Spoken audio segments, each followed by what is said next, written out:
Let's click on this and I'll get the recording started. So welcome once again, everybody.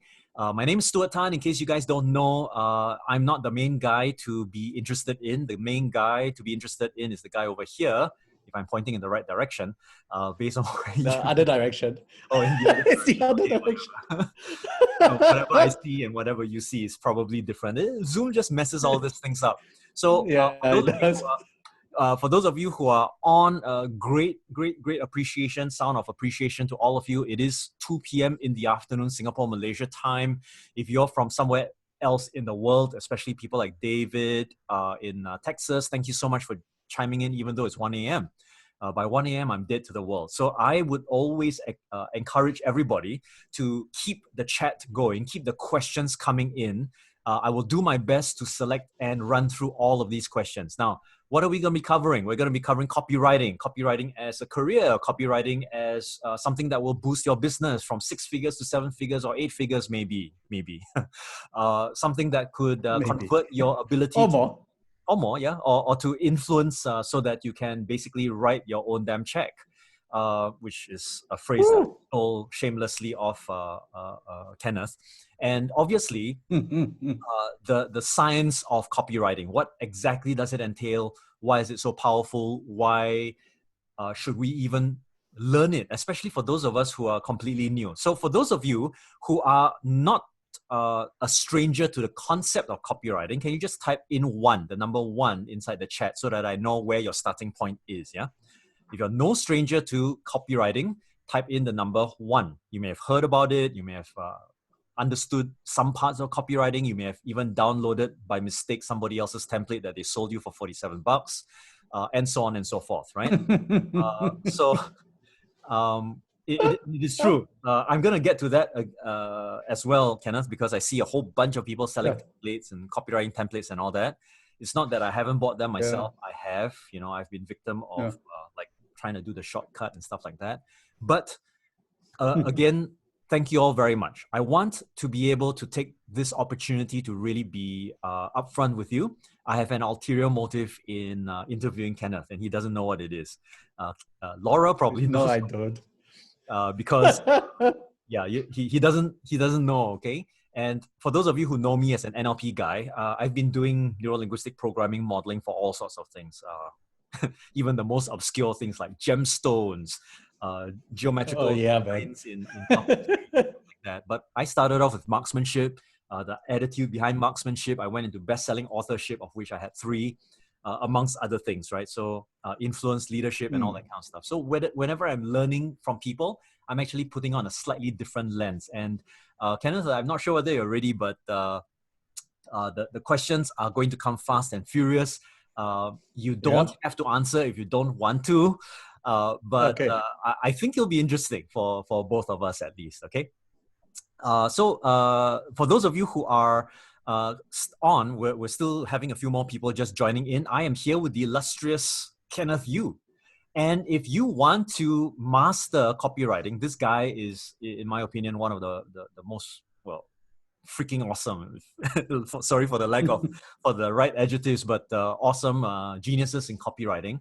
I'm not saying that he is the only genius in copywriting, but he's like, I've known him for such a long time. He's always delivered. He's always been curious. He's always been a learner. He's put himself to the test. He's gone through ups and downs. And in my opinion, one of the best go-to people in copywriting today, right? So not only has he derived like 6, 7, and 8 figure streams for his customers as well as for himself, he's coached people to do that as well. So it's not a wonder that people will sing rave reviews of him. And you may not even know some of these people, but when you take a look at their business, right, to be able to write a story on Facebook and then suddenly get 5 or 7 new clients, that's unheard of, except for someone who's got a fantastic command of language and so on. So it gives me great pleasure, guys, to introduce to you my friend, person whom I've known for the last 13 years, someone whom I've been very happy to work with, share ideas with, and bounce ideas off, Mr. Kenneth Yu.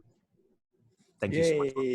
Yeah. So for those of you who have questions, pop them into the Q&A and I will pick them up as and when we go. The more questions you put in there, the more I understand which direction you intend to go to, right? So that I don't skew it.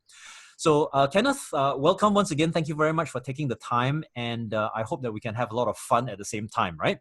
One of the things that I wanted to start off with is a very simple, a lot of people do this massive introduction and then it's like, oh, he's done this TED talk and he's done, I think people can Google that enough. And if they haven't, they're probably missing out on who you are. But I wanted to start off with something very, very simple. All right. Could you tell us a little bit about how you grew up? What was life like as a child, the child version of Kenneth Yu? Very much in my own world. So my dad used to call me antisocial because whenever he came into the room, I would be silent. And I'm silent because I'm just inside with my own thoughts. So my parents thought I was weird. Like a lot of people in the early days thought I was a freaking weirdo because I was so almost so introverted, which is weird because I'm actually an extrovert by in whatever psychometric test, I'm actually extroverted. But in my early years, I was busy either reading a book. I was so absorbed into the books. I was so absorbed into the imagination. I was so absorbed into creating my own little world because this world is so boring.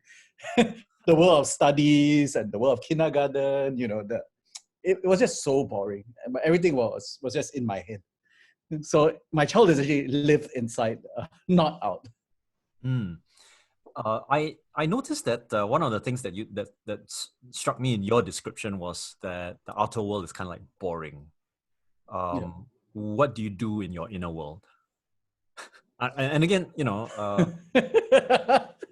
whatever is censored, you can leave censored. But the idea, I suspect you are living a very different kind of a mental reality than the average person. Otherwise, you wouldn't be able to get these kinds of results. So, what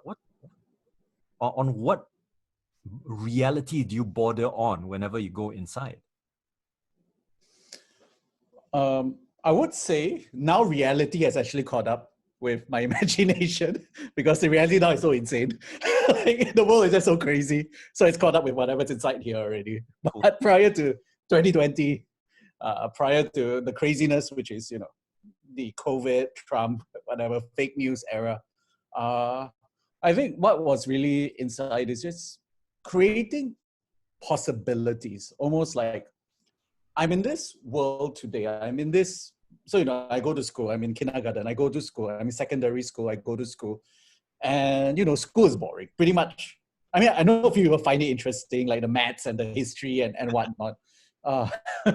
But it's like, for me, it was a coping mechanism to go inside here and to first absorb.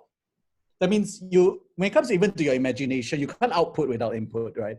And so you actually, like for me, I went deep in, read the books, read all kinds of, at that point, obscure books. Like, you might be surprised to know I was one of the few people who actually speak English in my hometown because I'm not from a big city. I was actually from a tiny town in Sabah. So in Borneo, a little town called Tawau. And there were only less than 10 people who could speak English in the whole town. Right. So that itself, the reality, I mean, everyone was speaking Mandarin, Hakka, Malay. Those are languages I know.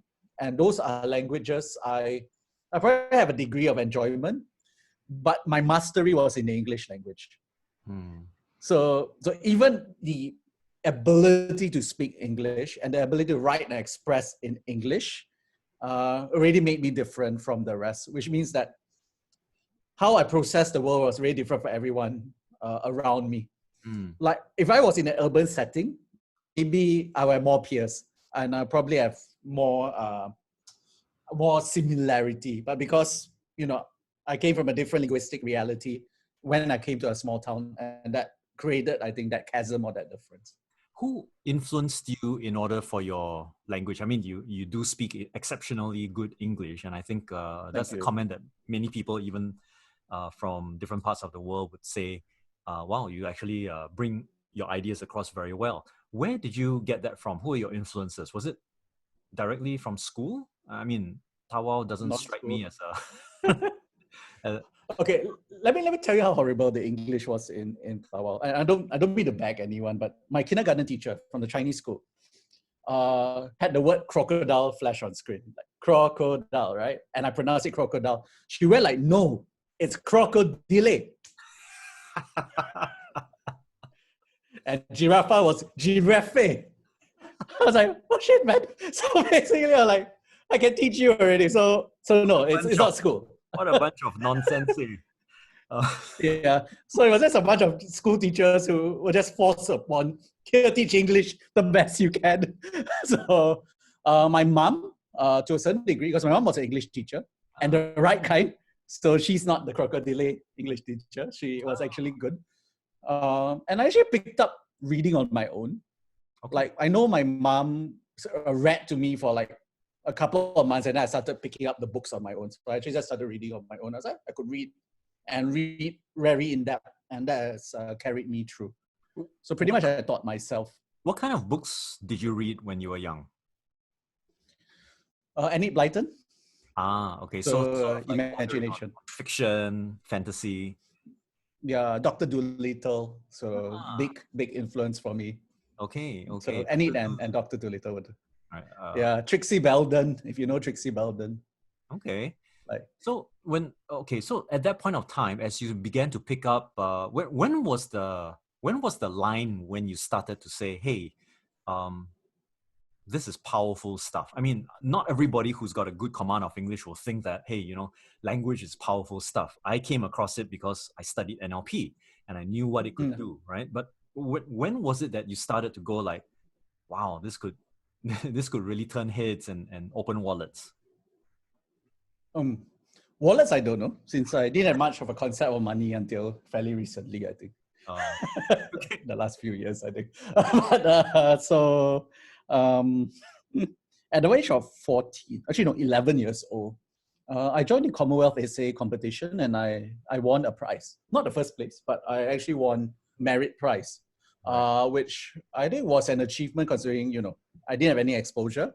I had a town that didn't speak English, and I had no training whatsoever. And I remember what it was. It was like, if you were an eagle, can you describe your, what the everyday of an eagle? I actually did my research. I talk about Yellowstone National Park. I talk about being an eagle on top of Yellowstone and the geysers that came out and all those things.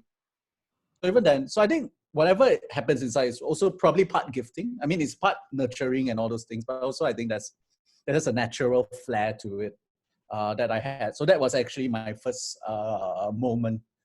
And I realized that my writing started getting acclaim. It started getting accolades, that it was what differentiated me from the average student.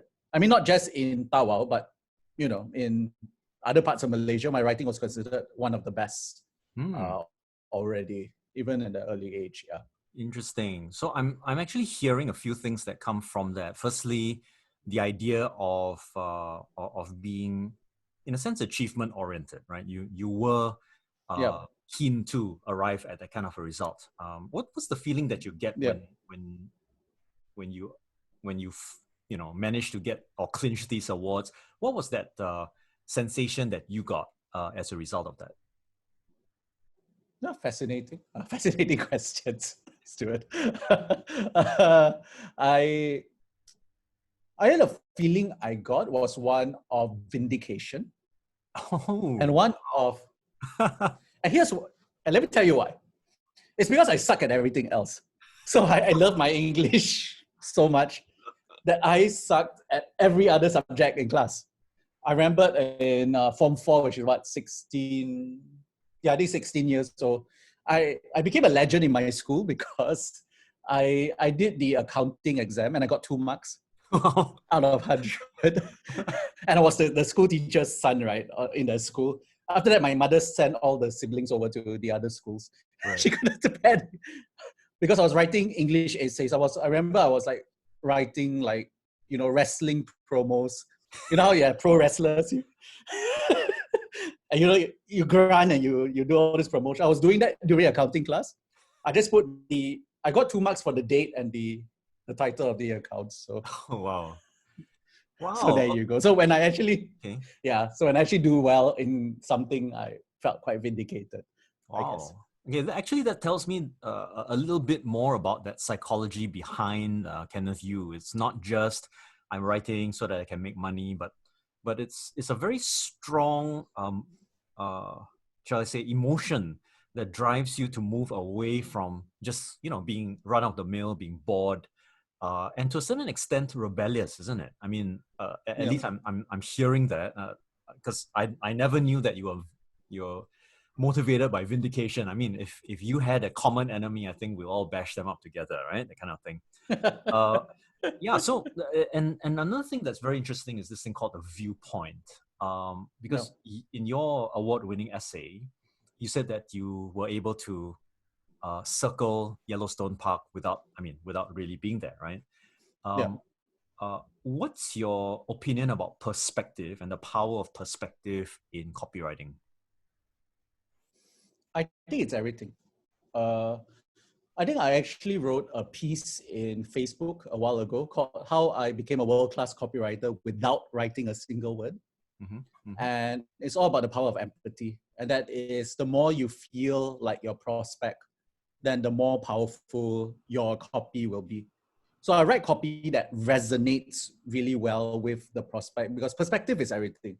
And I think the danger we have as marketers, as business people, as copywriters, is the fact that we often do things from our own perspective, from what makes us feel good rather than what makes the customer feel good. And Laura will always tell me that, I'm guilty of that. Like, I write for myself sometimes. I don't actually write for the customer. I write what gives me pleasure. And what gives me pleasure doesn't sell, like, generally. Right? So when you talk about the idea of resonance, there must be other criteria resonance, perspective, empathy, these are very key words that you're mentioning, right? What other elements must go into the psychology of a copywriter for that copywriter to become world-class? You need to navigate your prospect's mind with landmarks. Let me explain. So basically, right, have you ever driven to work? I mean, in Singapore, not a lot of people drive, but it's the bear with me. Basically, you take the car, you go to the office, you come back. Have you ever noticed, you go to the office, you blink your eyes, you're in the office? That's basically, it's automatic. Your brain is actually on automatic mode. And your brain only switches off automatic mode when there's certain landmarks. So basically, I'm nearing my office, I turn left. And this is the car park. I go into the car park, etc. Because our brain is in automatic most of the time, which means the ability for us to create landmarks out of our products, out of the secrets in our products, make a huge difference in leading your customer on. Because anything that is not an object, I actually teach this concept called objectification, where I talk about how you should actually put names, you should name every secret you have, name every concept you have, put a special name. So instead of NLP methodology, you put the Stuart system of NLP, let's say. So basically what you're doing is you're anchoring a landmark. So people can actually navigate the map, because not everything's on autopilot. And so what you want to do is guide them while they are autopilot to what you're doing. What does the process of objectification do to the because I'm trying to imagine what it's like, right? So I objectify it. What does it do to the person who's reading it? Does it make it more valuable, or does it make them make it stand out a little bit more? Because it sounds a little bit like that. How close am I?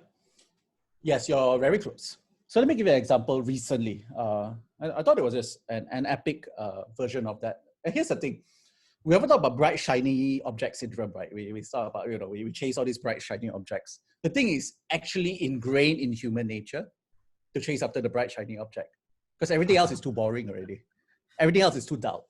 So even if you're looking at investing strategies, right, you're subconsciously looking at which of these strategies make me feel good.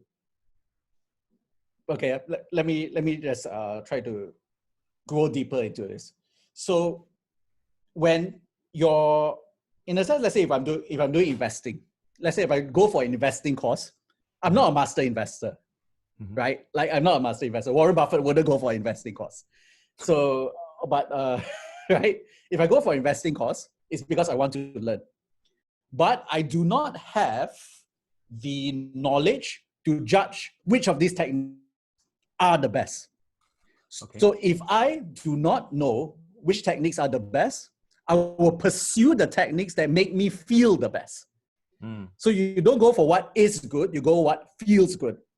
And what feels good has an array of novelty wrapped around it. Like for instance, I came across this very interesting investing portfolio strategy that involves, a 20% volatility, which a lot of people don't teach. But what was interesting about it, they call it the dragon portfolio. Oh, wow. So it's pretty epic. They brought a fantasy element, Game of Thrones, they put it into investing. And suddenly everyone's talking about, not everyone's talking about, but quite a few of traders are actually talking about the dragon portfolio. And it's genuinely a little bit different and all those things as well. But if they call it like the volatility strategy, I think no one will give a shit. But because they call it dragon portfolio, you'll be like, wow, this is something so cool. Interesting. So it sounds to me like part of it is not just an objectification. It is actually psychologically tangible element. In other words, you can see it, you can maybe even taste it, you can actually have a mental, maybe in the word that you used earlier on, a mental anchor for them to see that, oh, this is something similar to what I know, whether it's a Game of Thrones and the idea of a dragon in the first place, compared with just something vague like volatility, which makes it maybe a little bit, it creates a bridge, kind of psychological bridge that connects you with the other person. Yeah, correct. Okay, cool. That's right. So you've got objectivity, you've got the concept of empathy, resonance. Tell me a little bit about how resonance is thought of. What do I need to do in order to become a resonant writer? Illegally eavesdrop on the people surrounding you. So, that's what I do. Laura thinks it's a weird habit, but I would just go to a restaurant, a mama, in let's say the MRT, and start listening, especially to dialogue, to conversation, and basically what I'm doing is I'm picking up the facts, how people talk, because how people describe certain issues, and how really what really matters in their world, and so I just go and I listen. Obviously, if Laura is there, then I have a conversation with Laura. I won't just eavesdrop and let her be. That doesn't happen. So I usually do it when I'm alone. Well, Laura says, well, really, yeah. Sometimes I do listen. So sometimes she's talking and there's something very interesting going on here. Shall we proceed? So such crowded places are sort of like a hangout lab for the copywriter, right? But the advent of COVID-19, circuit breaker, MCO, where do people get such information? Okay. You go online, and I like to go to Reddit. I like to go to Quora. So these are two places where, especially Reddit is very interesting, because Reddit is really a community of sub-niches, a community of sub-communities, which means you go in there and then you can see what the languages they use, the issues they have, and all those things already. So you just go in and copy, pretty much. Okay, so that tells me something about the way you're utilizing language. So it's not just a linguistic capability, it's a very innate and unconscious understanding of what language does. As far as we know, if I ask people to recite the alphabet, they'll be able to do it. But if I ask them to recite the alphabet backwards from Z to A, they won't be able to do it very frequently or fluently in the first place, right? Because it's an unconscious sequence and an unconscious process. So it sounds like what you're doing is you're tapping into very primal elements through the use of other people's dialogue, other people's language, and therefore resonating with them. So it feels like you know them, but actually you don't really know them, but it makes them feel close enough to you. Am I right so far? Yes, that's true. That's correct. So so we're putting together quite a variety of moving pieces right now. And for those of you who, as you're listening in, you're kind of like getting some value out of this, can you just type in value inside the chat so that at least we know? Like I said, feel free to say hi, wow, what's going on, and so on and so forth, right? And what I want, because I mean, we could just keep going on, or we can pause until you guys say it, but I'm not so evil. So there's this thing that bugs me about good copy. And again, I don't expect you to give away every single thing. And let's be very honest. Even if you could give away every single thing, it's going to take a long time to actually piece them together and actually implement. But can you give me a bit of an insight when you start doing resonance, when you start eavesdropping, and then after that, you're beginning to craft a copy for a particular product or a particular company? What is that? What place are you in when that happens? I mean, I'm not saying like you go to Starbucks or you stay at home, but like, what's your mental, emotional state when you're actually doing that? For me to get into a place, first, I need to hear excessively loud, harsh music. Wow. To get into this zone. I find peace in war for whatever reason. So I tried, classical music. It doesn't work as well as System of a Down, screaming Armenian type of music. What effect does that have on you? What's the actual effect that it has on you when you listen to this? I think, as Lufti said quite well, chaos is a ladder. And that's how I ascend that ladder. and it actually brings me to a place, I think mainly subconsciously, I know life is war. Life is a battle, life is a marathon. And you're writing to marathoners, you're writing to battle-weary warriors. Because generally people are not at peace. Okay. And even if they are, they won't be at peace for long, because we live in a world where conflict is a necessary part of life. And in a sense, when you trust yourself in the middle of a conflict, you then get the empathy to talk to people who are in conflict. Right.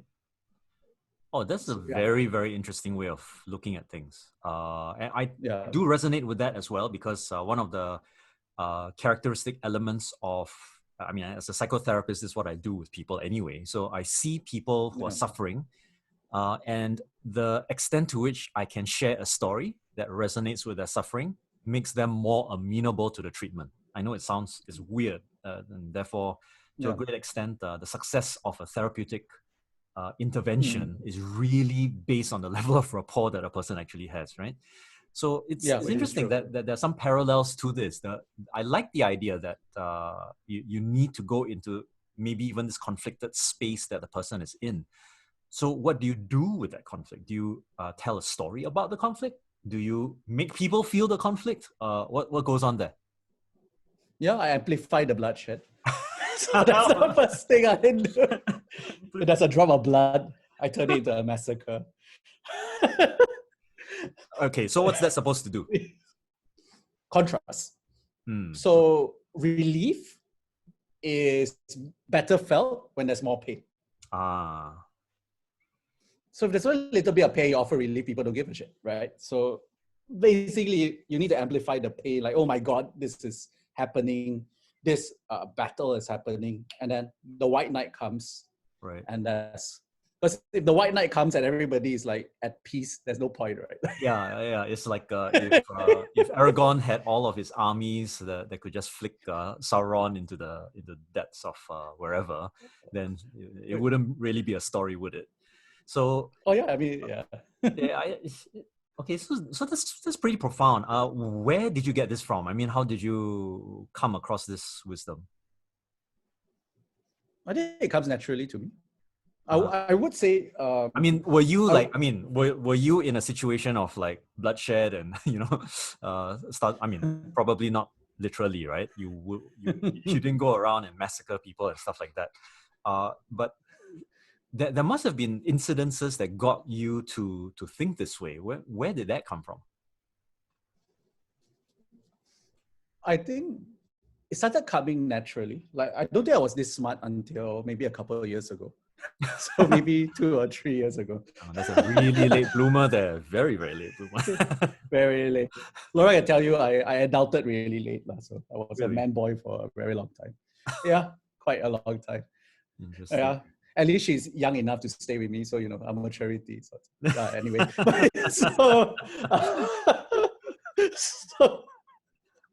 Interesting. Okay. Interesting. Okay. I mean, it's just fascinating to observe that. Okay, so I'll just put forward a suspicion. You let me know. I think this conflict and this issue of conflict comes from on knowing how to utilize conflict in a story and as a root of empathy. Comes from the fact that you were actually estranged for quite a long time in your childhood that enabled you to see things from afar, because you're not in the midst of the normal and the natural. And as a result, enabled you to take a step back and to interpret the world for once, for what it was. And maybe that's what sprung forward this ability to view the world like this, as, okay, there's distance, there's conflict, there's these stories, right? So the whole fiction and the storybook that you're reading, it goes from away to home. So there needs to be a very big distance away from home in order for that eventual arriving home to actually make sense. Otherwise, the book will be quite flat and therefore too boring, and therefore not the kind of world that you want to be in, because you escaped here because the world outside was just like, Tawau back in those days was not like a party town, right? So it's still not a party town. Yeah, okay. One escalator. Right. It's still one escalator in the town. One escalator. Man. Okay. Okay. So we're starting to get a little bit deeper into this. So let's look into beginning copywriters. So beginning copywriters make a bunch of mistakes as far as I can see, but I want to withhold my judgment. What do you think are the biggest mistakes that starting copywriters actually make when they get into the game? I think they focus too much on the mechanics instead of the empathy. Okay. So, and because, I don't blame them. Like, basically, if you go in and you have the Russell Brunsons of the world, who are great people, who are amazing at what they do, don't get me wrong. But then they throw out all these templates, they throw out all these swipes. And then people focus on the swipes, they focus on the templates, but not the underlying offer, not the understanding of human nature and all those things, which is actually, for me, not a bad thing, because if you're new in any sort of industry or new in any sort of sport, everything, you are going to focus on the mechanics because it doesn't come naturally to you. If you're playing basketball and you want to shoot, you're actually focused on, the mechanics of your wrist and everything in the initial point until maybe a few years later. Then, you get a sense of mastery and that sense of natural, what do you call it, unconscious mastery, they call it, or something like that.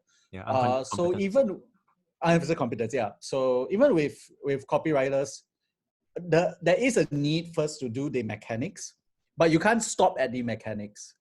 And the thing is, because you can get lucky, we live in a world where anybody can get lucky, you mistake the mechanics as mastery. So like you do this and I got this good result, but you just got lucky. And you apply it where else you start bombing because you don't actually understand the underlying principles behind the mechanics. Okay. And so to build upon, If you could name some of those principles, what would they be? I'm hearing empathy and resonance, and speaking in the other person's language. What else is there? I'll say novelty is a big one. Novelty. So could you expand on people that? Want something. Okay, we live in a Netflix era. What I mean by the Netflix era is, if you look at Netflix, the shows are damn weird. There is not a single normal show on Netflix. And what that tells me is market sentiment is hungry for something that is so different. You look at the video games, look at the PS4 games that all come out. They're all freaking strange, right? So there is no normal game. Then we gone are days of Super Mario, you run and you jump across the flag and all those things. Like the new games, your Red Dead Redemption, your Control, all these are just games that are so strange and so novel, taking you to very different places.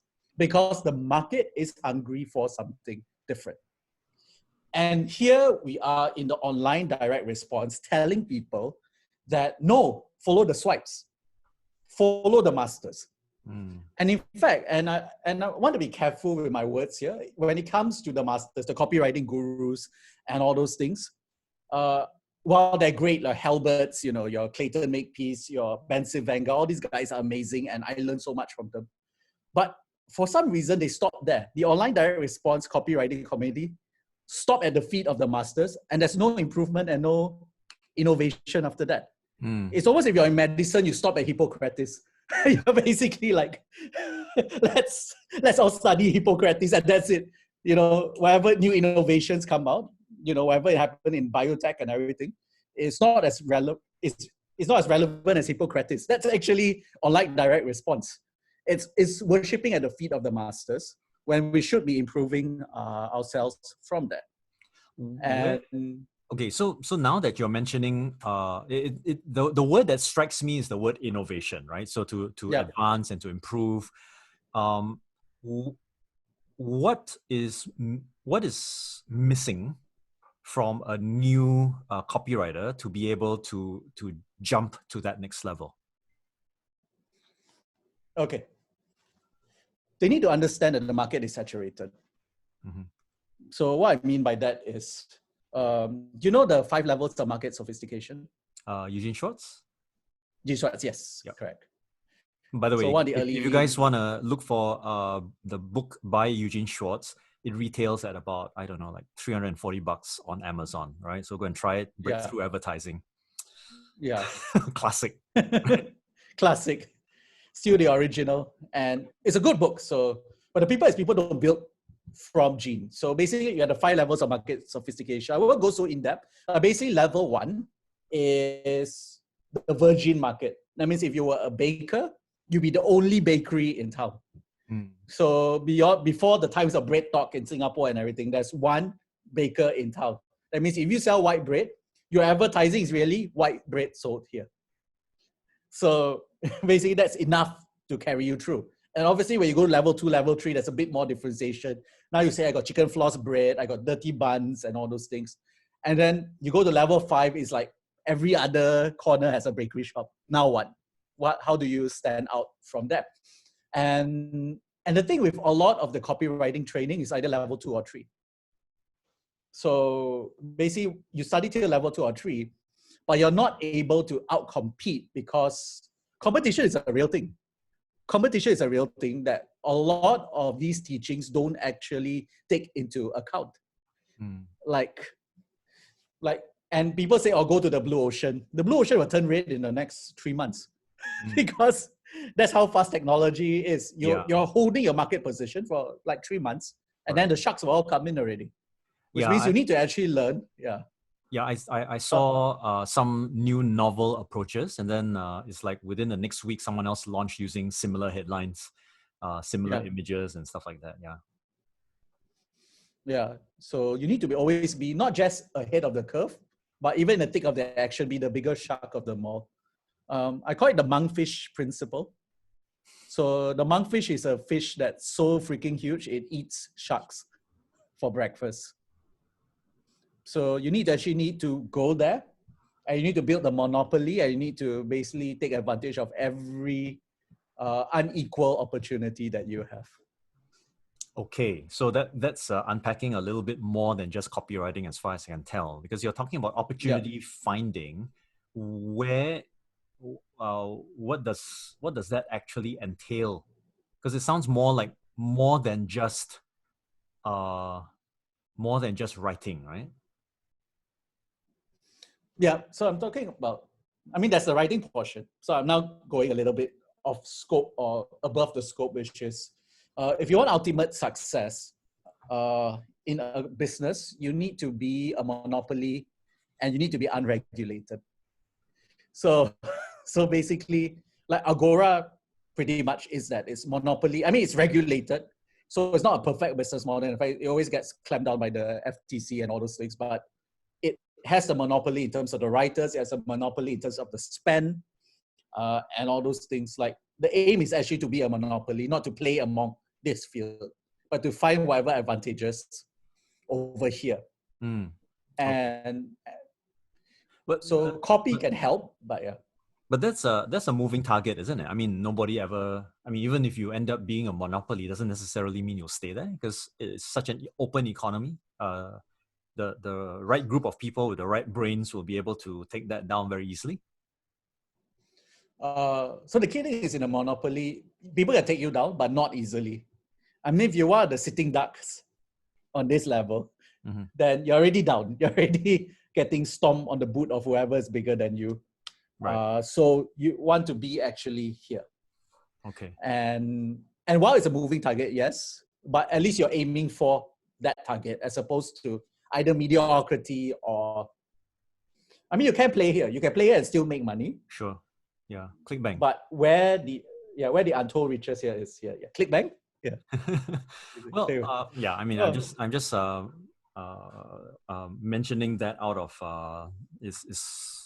I mean, we see a lot of very low quality products from certain types of vendors, right? So they tend to play in those areas rather than elevate to that way of thinking. But how does one bring that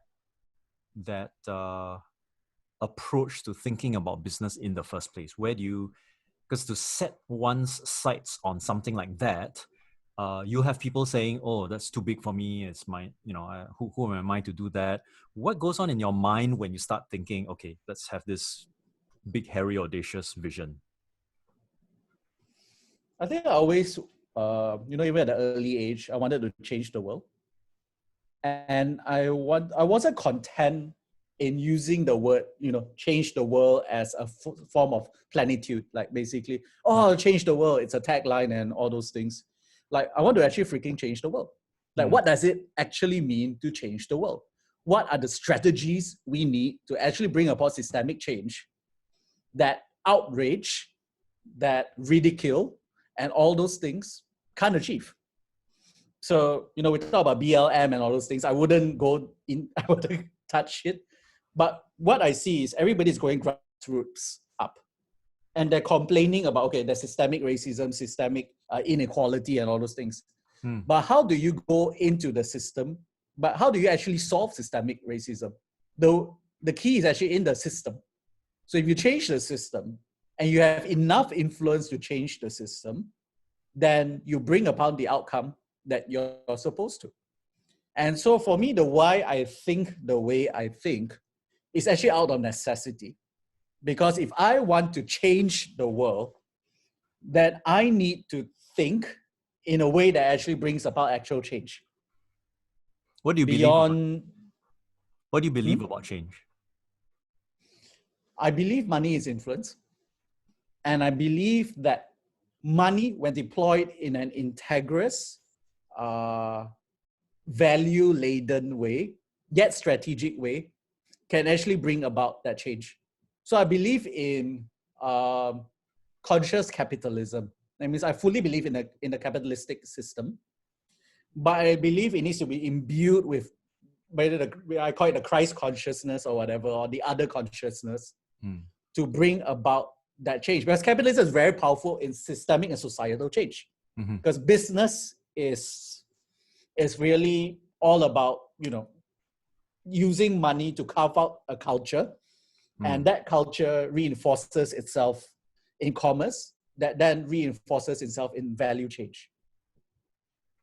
Okay, that's quite a lot to unpack there, because this tells me that your roots of copywriting go way beyond just, I attended a copywriting course and voila, here's the template, just fill in the blanks. I use some AI system to, scrape websites and, put them together, and I have a swipe file of 60 million websites.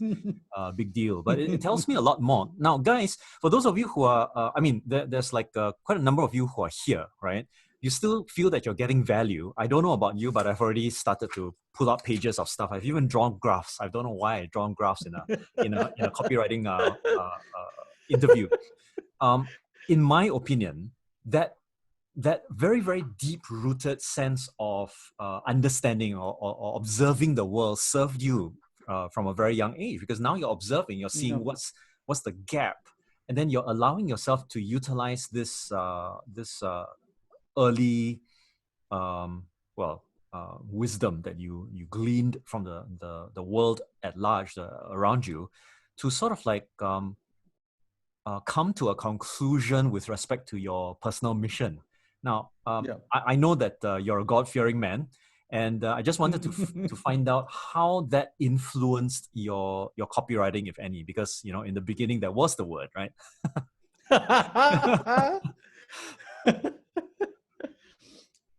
Few years ago, I came across an article by Jim Rutz. No. Okay, Jim Rutz was the father of the RUTZ. So Jim and then Jim Rutz, RUTZ. So Jim Rutz was very interesting. He was the founder of the Megalog. So basically the sales letter, but written in a magazine form. So that revolutionized the direct response industry. And Jim Rutz was a Christian. And he attributed all his ideas to come from God. And even till now, right, anybody who has studied Jim Rutz, even the non-God-fearing, the agnostic, the atheists, all said, I don't know how Jim does it. I don't know how Jim comes up with the ideas that he has. Because he's one dude that made so much money in copywriting. His advances were like $100,000. Like, we were paying $100,000 plus comms just to write sales copy. Like, he was one of the best in the world. Okay. Until now, no one could explain why. And even people who reverse engineered his stuff said, I don't know what was his, I don't know how he did it. And that inspired me, because basically it means, right, because we're all business people, and business people, the thing that actually drives business people or what we navigate by is the idea of results and the idea of fruits. So as a business person, you want a fruit, you want an outcome. Which means if I apply the same lens to my faith, to my religion, to whatever, I was like, does this faith be an outcome superior to all other faiths, superior to all other thoughts, superior to all other mindsets and methodologies? Because it's not an idea, it's an idea. And you don't want to navigate based on ideas that make you feel good. You want to navigate on ideas that actually give you a legit, tangible outcome. And so for me, I was like, okay, God, if you are real and you are the source of all good ideas, good strategies, things I never thought of, the way you gave Jim Rutz, please give them to me. So I am living proof that you are real and that this way of life that I'm living is superior to all other lifestyles because it is found in long-term fruits. Okay, now that's another very interesting profundity bomb, because okay, so I'm just deconstructing this, right? And modeling is part and parcel of this. It tells me that you need to have a sense of faith in something beyond just the mechanics.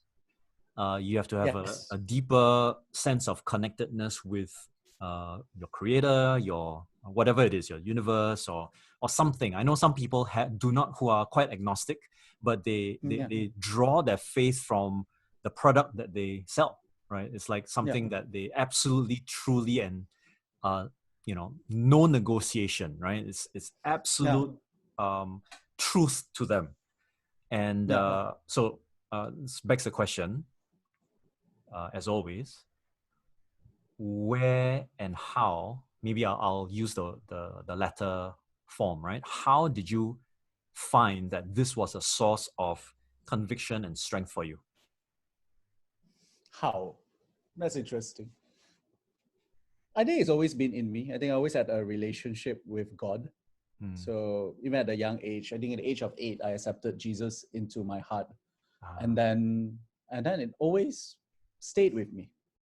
And it was what gave me strength. What was really interesting was my uncle is actually agnostic. And he said the Christian faith is only good for having a sense of security. Like, it may not be true, whatever, having a sense of security. But what I realized is because of that underlying sense of security, I can build on it so much more. So, so it means that even if Christianity was fake, let's say if all the things are fake, Jesus is fake, whatever is fake, but the sense of security has helped me deliver a better outcome than it would if I was in chaos. You see what I'm saying? And so it has kept me tethered, yeah. Okay, so I like that word tethered. I'm going to come to it in a short while.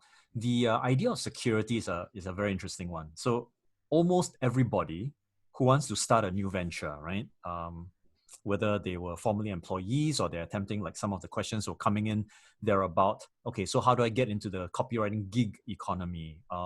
But some of them are afraid that in order to move on, I'm going to lose a significant amount of security. What would you say to that? I would say plan until you cannot fail. So failure sucks. So I have a very different what they call that version or thought perspective of failure. Okay. Failure, a little bit of failure is fine, but a lot of failure is very debilitating. And if you use the fail forward sort of methodology, everyone say go fail forward. That's what the gurus say. You're gonna end up in a lot of pain. And if you have been in comfort your whole life, there's no way you can take that pain without suffering any form of psychic consequences. And when I say plan until you cannot fail, it basically means that you need to be strategic about how you want to structure your life. One of my mentors basically does big $1 billion G2G projects. And this was his biggest advice to me, plan until you cannot fail. Because in a G2G setting, if let's say you're building a big bridge, if you have a 1% failure rate for your bridge, I mean, it's catastrophe, right? Like if all this project even have a 0.1% failure rate, the whole project is doomed. And while there's a lot of things we cannot control, we need to, in a sense, add a lot more caution to the things we can. So when you want to, let's say, go and be a copywriter, don't give up your day job. Who asked you to give up your day job? Especially not during COVID. like really, you can have faith, go and plunge in, up to you, you probably drown. Like basically, the likelihood is a 98% chance you will drown because statistically, 99.whatever% of businesses do not survive. And yet we have this bias that I'm one of the few who will survive, which means that you need to start leveling the odds a little bit. Stay where you are, do side gigs on the side, build that up. When you make enough, then quit this one and go here. So plan. Yeah, that's I suppose sound advice from my viewpoint. Doing the whole failure thing isn't also very savory. I prefer, however, to have controlled experiments where failure is just learning. So if planning is of that nature, I definitely welcome it. So that you don't just plan what I call a long cycle success. It's like, oh, I want to hit $1 billion, but you plan for short cycle success to a point where it's predictable and then you can move forward. So that sort of like struck me when you talked about, the sense of security that comes from the religion or the faith that you hold. It seems to me that also holds true in other aspects of life. There must be something that gives you that aspect of security. So when you say planning, yes, I would definitely agree. At the same time, those who are currently, maybe they are already spending a lot of time thinking about it and they're procrastinating. I presume you don't mean to sit down and just think about it, but rather to do something about it, right? It depends what the definition of thinking about it is. Yeah, because you're not talking about procrastinating, right? I'm not talking about procrastinating. I'm not talking about fantasizing or procrastinating. A lot of thinking is actually fantasizing. If you're thinking in terms of you're actually drawing the diagrams and you actually plan, January we're doing this, February we're doing this, plan up to every half an hour of your life, and thinking is fine. But what you're talking about is probably not so much thinking as much fantasizing. Oh, I'm going to do this, the $100,000 day or whatever. Okay. I have a couple of follow-up questions to that. Firstly, what are your supports in life? Because you talk about tether, right? So I'm hearing at least 2 supports in life. And I ultimately, I want to come to the question whether they're sufficient. Are they necessary? Do people need to have this in order to sustain like a growth in their trade, in their profession, in their business? So what are your tethers in life? My wife, she's there. So wife is good tether. Yeah. What does she bring very for you? Good tether. What does she bring for you? Does she? Don't tell me bacon brings... and eggs, okay? I mean... No, she doesn't bring me bacon and eggs. I make bacon and eggs for her. So I'm a tether to food, I think so. Okay. I think she's an INFJ with a good perspective on life. So INFJs tend to be other-centric, less self-centered, more value-based. Things which I need, because I tend to float. Like me, I have values, but I'm also very malleable based on where my thinking brings me. Go ahead. And I believe in terms of community, you can have tethers for different parts of your life. So business could be a tether. Your spirituality could be a tether. Because what I realize is no one person or no one community basically can, what's the right word? Can solve everything or can tether you to everything, generally. So let's say with your church group, it will tether you to your spirituality. It makes sure that your in a sense, your marriage is actually strong, or people are there to help you, when the death of a loved one and all those things. So that helps. But, in the business side, we need business peers. We need, people like you, people like, a bunch of other thought leaders in the business space, and basically, sharing the challenges of business. Because if you're an employee, there's no way you can identify with the challenges of business, especially if you have staff. Once you have staff, it can be quite rough, depending, and so on and so forth. You want a tether to your mentors as well. That means a tether to the future, where you want to be. So my mentors are billionaires, they're 100 millionaires, they're people who are the top of their field. And the interesting thing about those billionaires and multi-millionaires is how much they emphasize on family as well. So they're almost like holistic billionaires, and almost see that a lot of these billionaires seem to have very sound families. I mean, it's a generalization, I acknowledge. It's just the ones in my circle have a lot of emphasis on families, because if your family is messed up, you're not able to perform at the highest level. Sure. No, I absolutely agree with that. In fact, I think that if people are thrown off balance, like for example, if you've suddenly lost your job because of the COVID thing, or you've been traumatized by family members, abusive father, or whatever it is in the past, then, I mean, and this is like, I don't know, maybe unsolicited advice, but from my standpoint as a psychotherapist, it makes good sense to first recognize that you have been untethered and you need to seek the new tether, right? Being imbalanced is not a good way to say, okay, I feel very bad right now, I feel traumatized, maybe I should go start a business. I think that's the worst thing to do. It's like the state, oh my God. The outcome will follow the state, and that's just not a good thing to do. So okay, so I want to come to some of the products that you've been creating. And remember when we first connected a couple of months back, you had already dive head on into utilizing the circumstance to your advantage, right? Which was, a lot of people were wondering how to get themselves afloat and things like that. I don't know if any of you were in the program. For those of you who are in his GC Blueprint program, could you just type in a 1 inside the chat so that I can see whether any of you were or are students there? GC Blueprint. Okay, so we got Nick. No one else? One. Okay. Mark so went to the other one. Right. Okay. Yeah, the HDC, that's another thing. Okay, so we've got about 4 out of like 33. Man, the rest of you missed a lot. This is crazy. This is crazy. So you know what? Maybe we should have done this like 2 months ago. But in any case,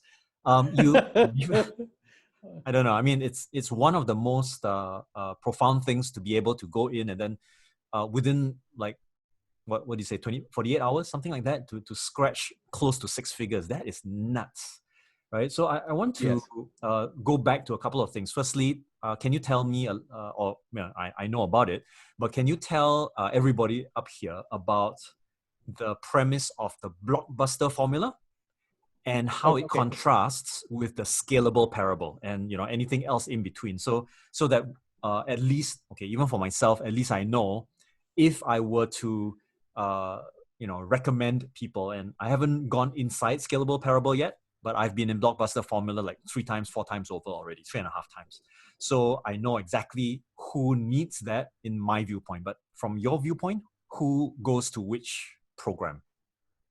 Okay. Someone here said they went to Twitter Salvation System. Wow. That is awesome. That is awesome. 12 years ago, yo. You're one of the OGs. I should invite you to join my buyers group. I'm starting to get the Twitter Salvation System, guys. Wow. Inside. That's awesome. That's nuts, man. That is crazy. It still works, right? Twitter Salvation System still works, right? At the fundamental... psychological principles, yes. At the fundamental level, yes. But Twitter has changed a lot since then.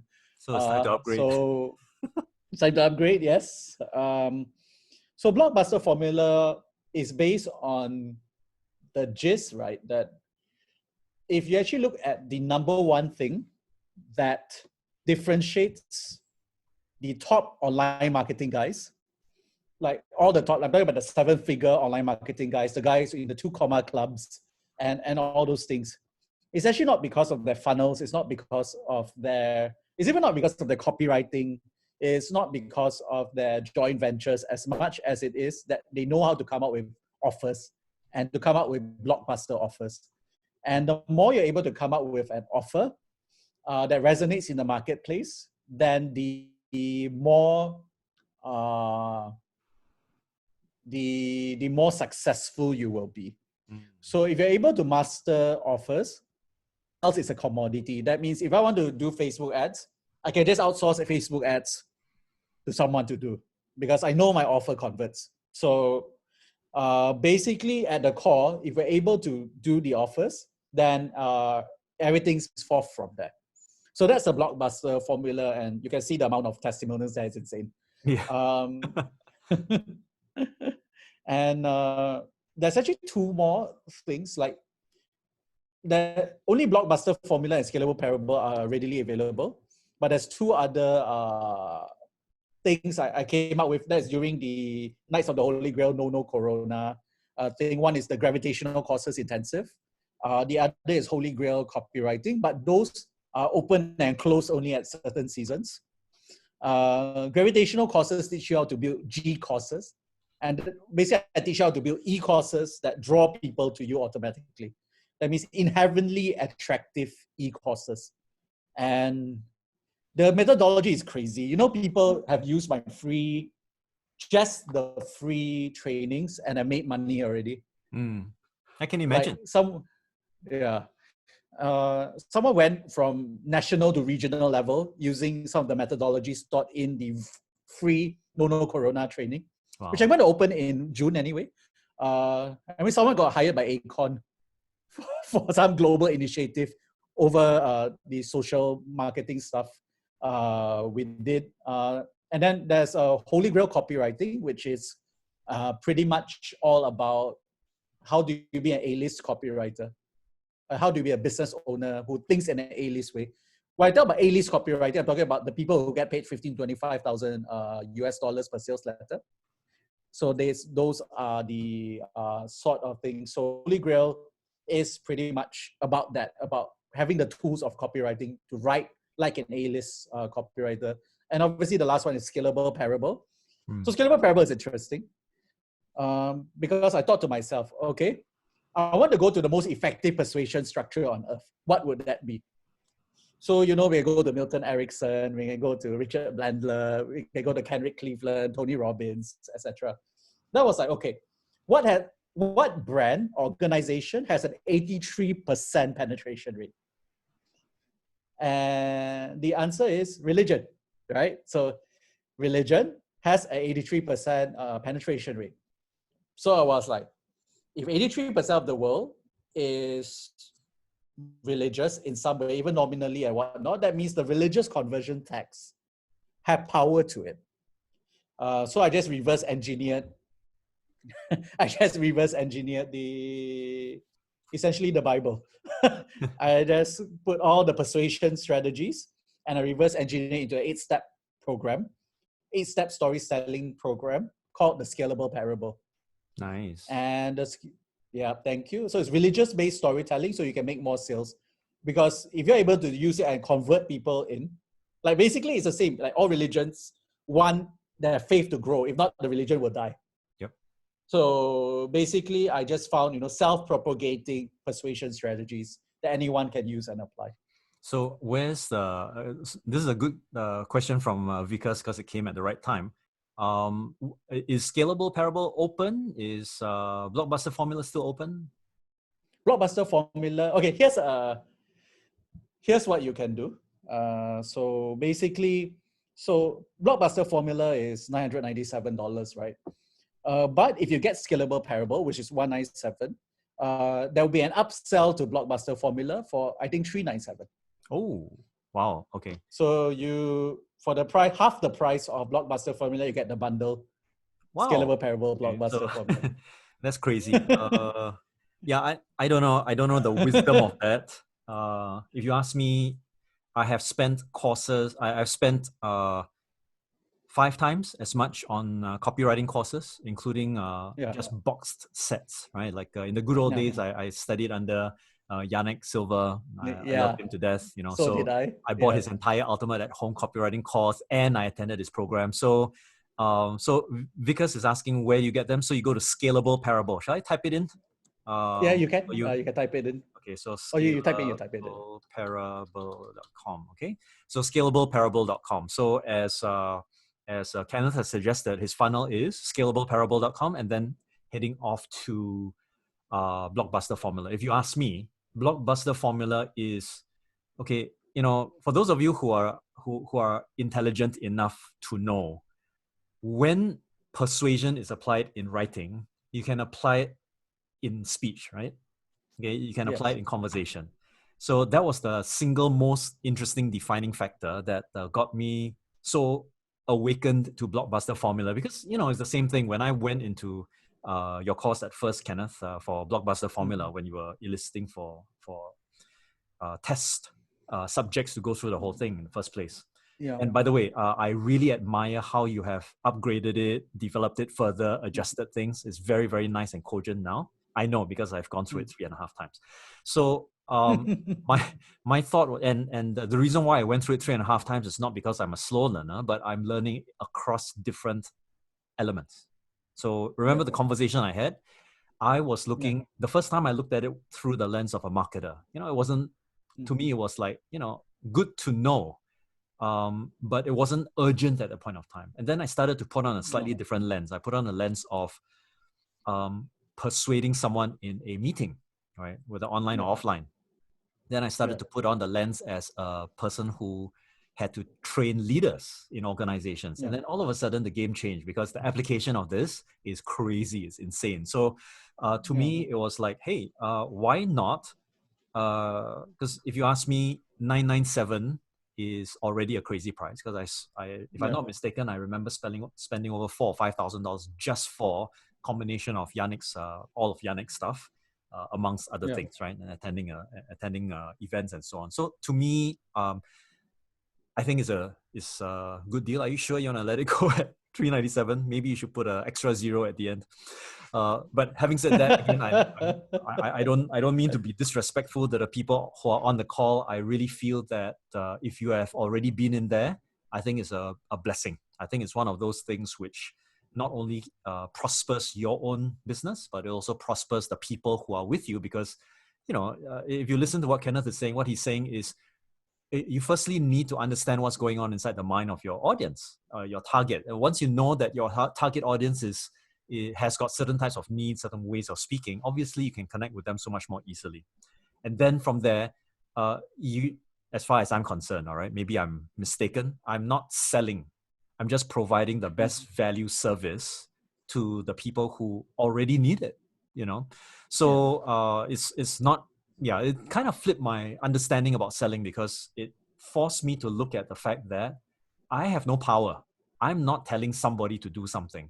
I'm just making the best done effort to let them know that this is a service that I attempt to render, and I think you need it. And if you don't see that you need it, or you really don't need it, then that's fine. But if you don't see that you need it, it is really a responsibility on my shoulders to let you know that you could benefit from it because you really need it.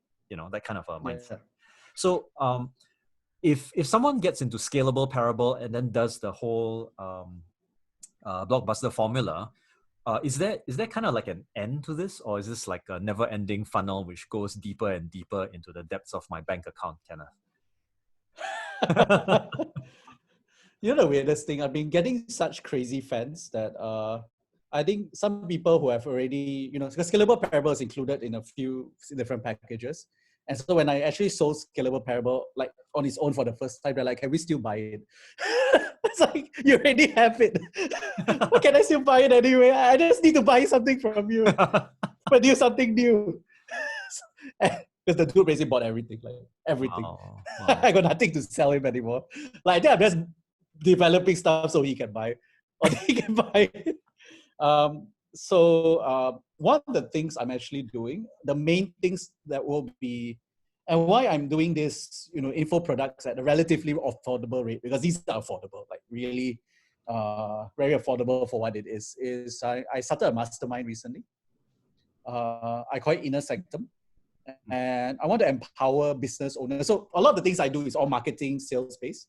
But Inner Sanctum is I want to give business owners access to people they don't normally get access to. That means the multi-millionaires, the AI specialists, the billionaires, like my friends whom I hang out with. Just for me and my friends, we go to some island somewhere and then we powwow and we empower basically business people. I'm sorry, I thought you said Tawau. Tawau, no, not Tawau. A nice place though. It's next to Sipadan Island. Yeah, so I can imagine.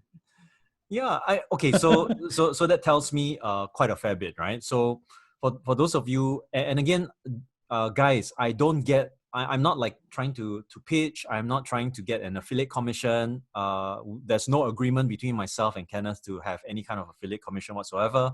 I don't think I am doing anyone a service by keeping Kenneth's genius at bay, right? So that's one of the reasons why during this period of time, COVID, there are people who shrink and then there are people who shine. Those people who are shrinking, they need a lot of help. So if you guys know people who can take advantage of this offer, I mean, if you ask me, you just go to blockbusterformula.com. You can see for yourself it's a $997 product. It's even low for a $997 product. If you ask me, as a business owner, learning it and being able to find multiple applications for it is a boon, right? It's like a 3-time return all over. But now that there's a 197 entry point to a 397 package for Blockbuster Formula, you can watch it as many times as you want. If you ask me, that is a bonus. That's something that, that I've seen some webinars going for 497 just for like a 3-day session. So this is like you get access for life. So while I'm attempting to get you guys to get onto a good deal, some of you may already have it. Here's what I'm going to do for you guys. For this particular webinar, those of you who've attended and those who have already signed up, and again, please do me a favor, go and spread the news about this.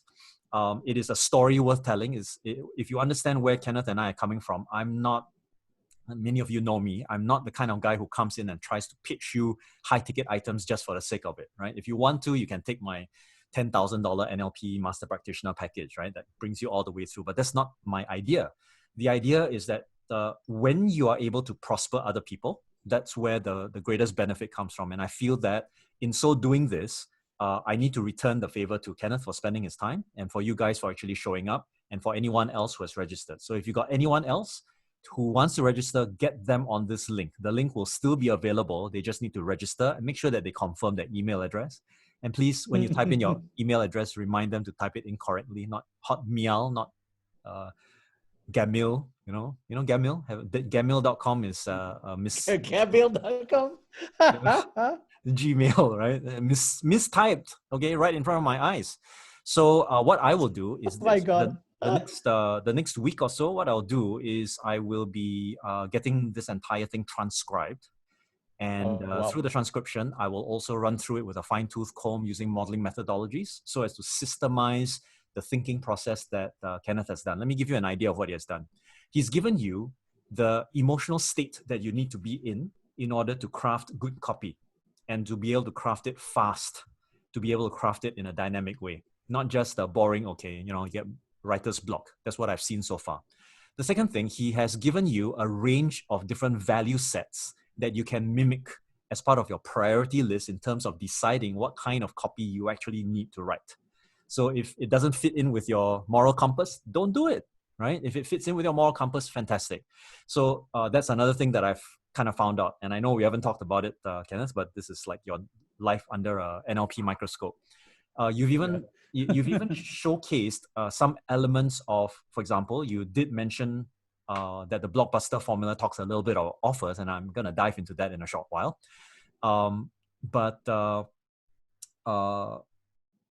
Yeah, so there is a structure to offers. That means it's not about chaos anymore. It's not like some kind of roll of the dice, right? It's actually more than that. So I'm gonna do a little bit of this breakdown, and only for people who are here. And I'll be very happy to send you a copy of this, Kenneth, so that you can either verify or disclaim your your inner genius as you may wish. But I still feel that this is something worth looking into. The mind of the copywriter, not just, and yeah, some people say, oh, mindset, but what exactly is mindset? It's not very defined, is it? So let's get defined. Let's go into a modeling process so that you can actually download this. Okay, so I'm just gonna make this available for all of you guys because I believe in hard work. Ooh. I believe that since you showed up and since we've been on this for like, how long? 1.5 hours almost. This is what will be the value that will be given back. I believe in the returns of the universe, right? So having said that, let me go into a little bit more depth, Kenneth. Let's talk a little bit about the offer. Okay. Why are some offers very strong and why are some offers weak? Okay. A weak offer is actually not a weak offer. A weak offer can be a strong offer that you give to somebody who doesn't want it in the first place. So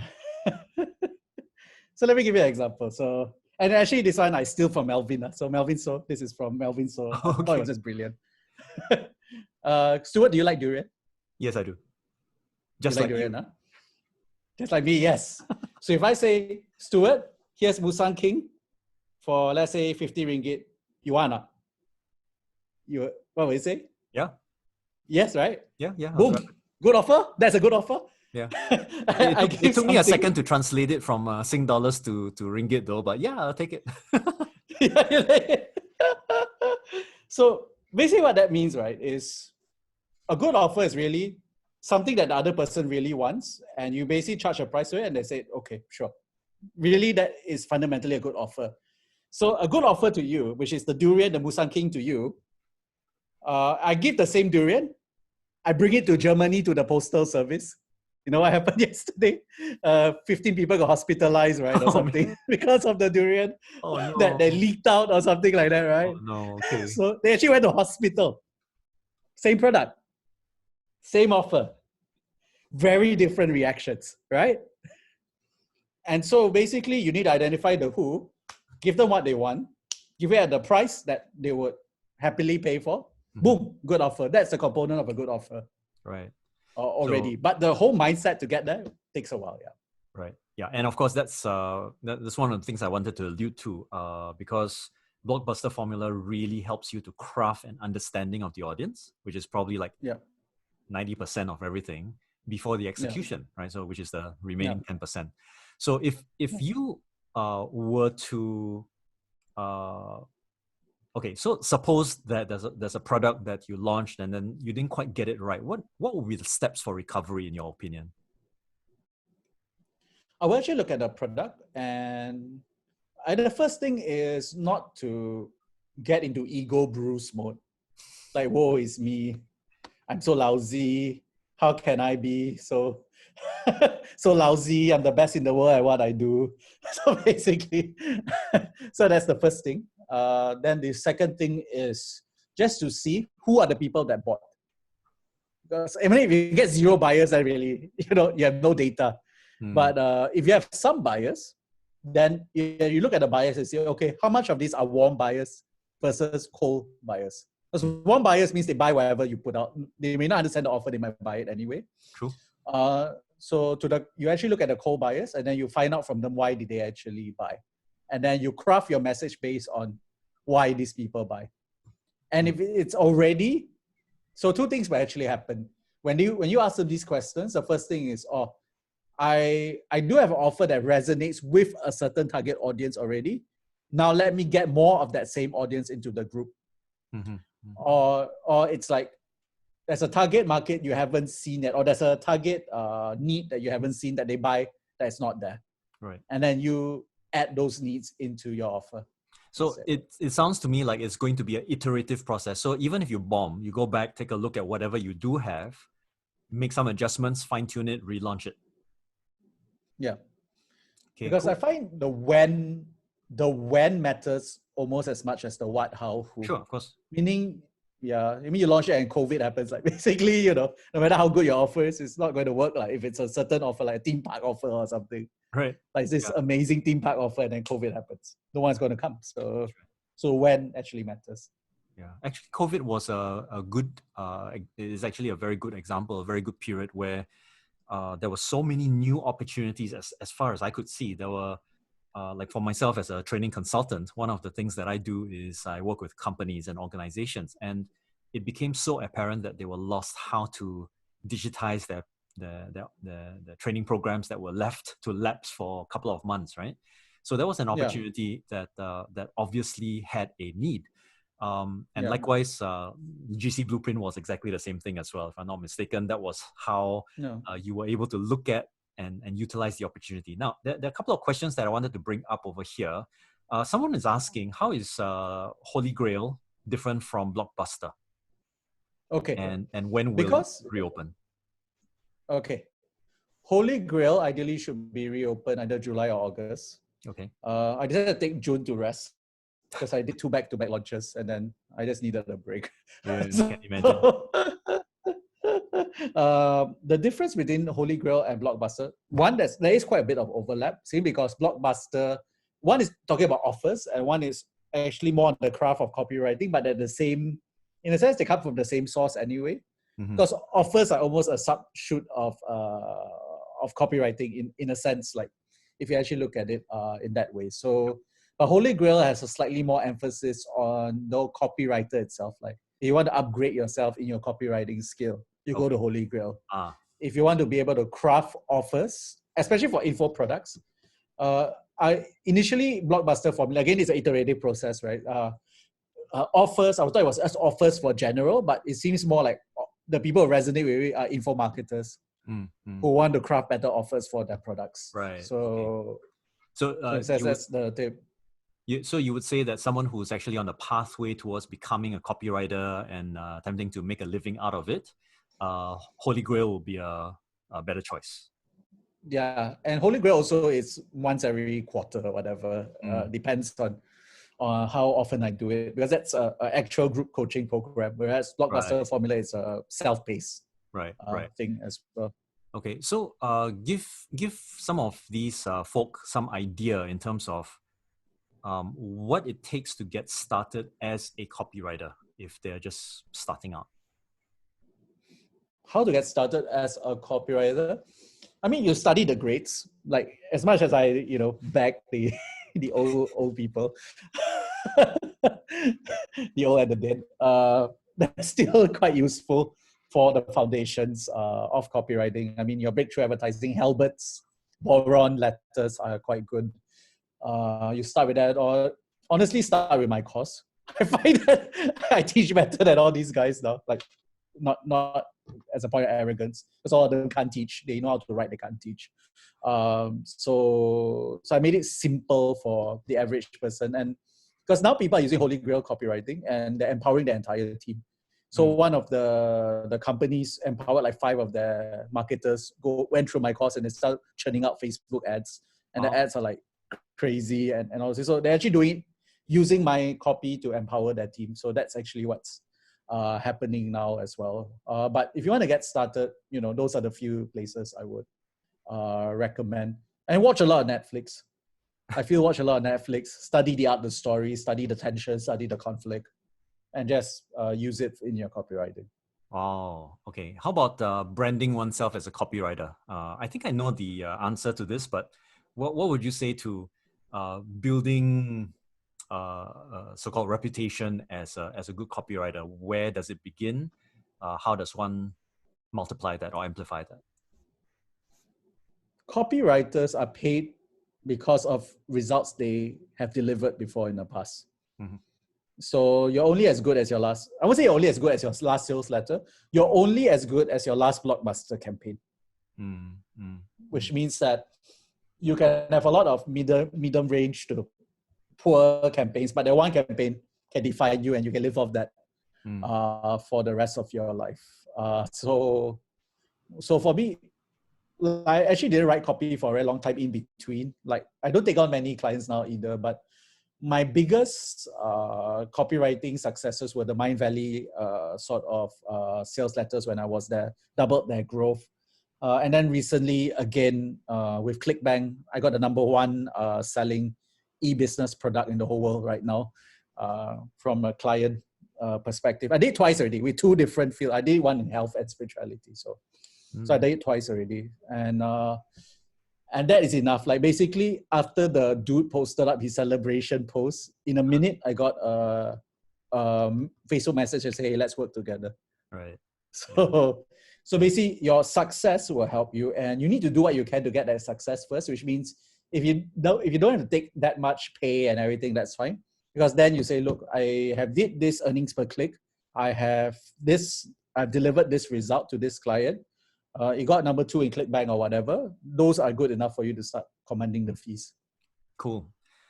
So what would you say to people who use your sales copy as a swipe file for their own stuff?